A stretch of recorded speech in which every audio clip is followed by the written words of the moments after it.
Bienvenue pour ce tuto consacré à la gestion de l'attention en vol.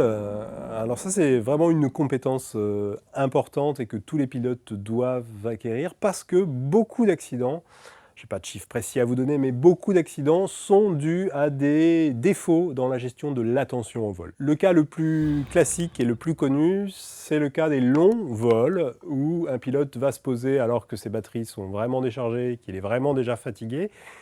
Il a pris la décision d'aller se poser, donc du coup, psychologiquement, pour lui, le vol est terminé, il n'y a plus qu'à se poser, mais le vol n'est pas terminé, parce que la phase du poser est très accidentogène, et donc du coup, relâcher son attention avant d'être les deux pieds au sol et la voile le ranger, c'est accidentogène, et on le voit malheureusement dans beaucoup de déclarations d'accidents.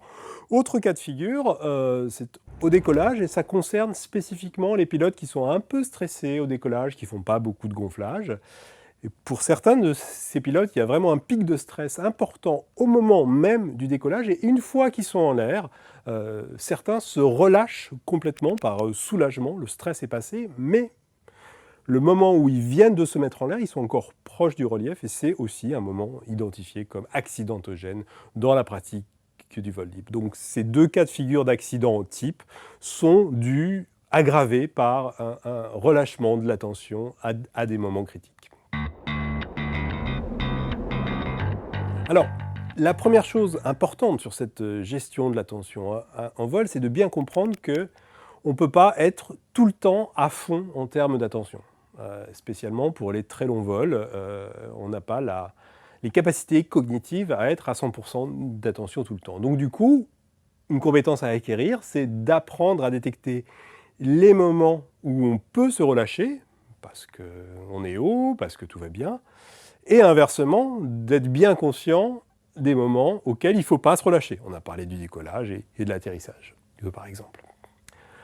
Ensuite, autre compétence à acquérir pour être meilleur en termes d'attention en vol, c'est d'avoir réglé en amont, au sol, tous les problèmes d'ergonomie du matériel.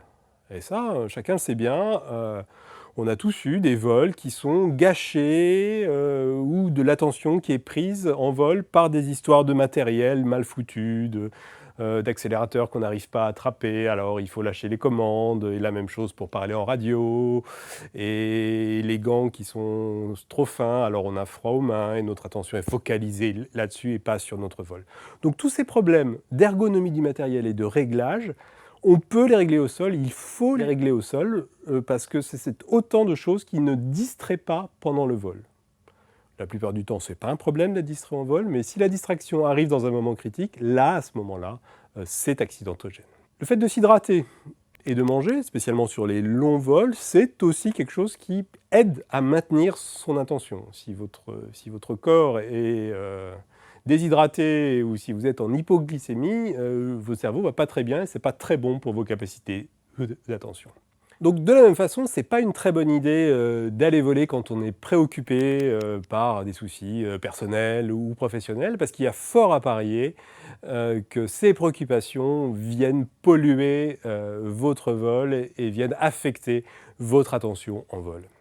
Et enfin, une dernière chose que vous pouvez faire pour entraîner vos capacités d'attention, parce qu'une fois de plus, ce n'est pas inné, ça s'apprend et ça s'entraîne, c'est de pratiquer des sports qui alternent des moments de relâchement et des moments de concentration intense.